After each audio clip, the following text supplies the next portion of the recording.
Yeah, I think there's probably loads of opportunities because we know from our experience in the Signpost program that it is possible to reduce greenhouse gas emissions.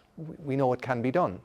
The challenge is the adoption of the solutions that are available. That's a challenge. We also know the opportunity from our experience in the Signpost program is that through working with farmers, through advisory services and providing support to farmers, farmers are willing to adopt practices. Those practices must be what I described as win-wins. And what I mean by that is that first and foremost, they must deliver some profitability benefit to the farmer. So they must do something that helps the farm or the farmer himself or herself, and also then helps the environment by reducing greenhouse gas emissions.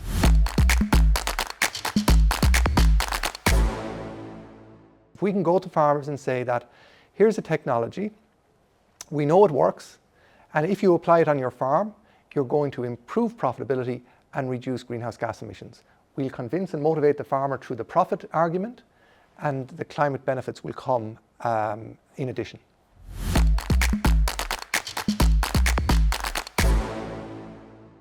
What I meant by win-win solutions were solutions that are available to the farmer currently and that we know can improve the performance of the farm, resulting in either lower costs or higher profitability. So can improve the farm. That's the first win. And the second win is that they can also help to reduce the farm's greenhouse gas emissions or carbon footprint.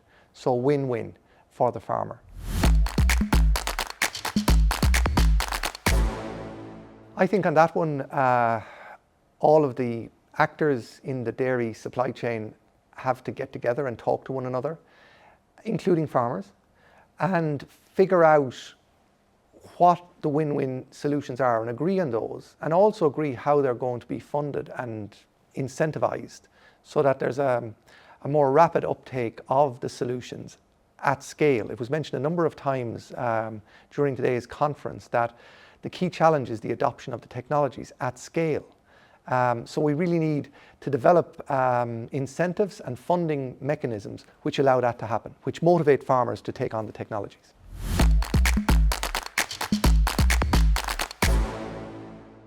Potentially yes, but there are costs to the farmer. And there are no productivity improvements, animal productivity improvements to offset the cost of the inhibitor. So that's a challenge, because I think farmers will not pay money for an additive, and its only selling point is that it will reduce emissions.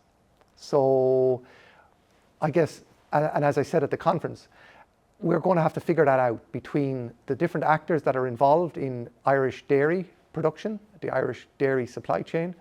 So the government, organisations like Teagasc, milk processors, and also other organisations that are further up the supply chain. Going to have to figure out how we can provide funding for farmers to encourage them to take on these technologies.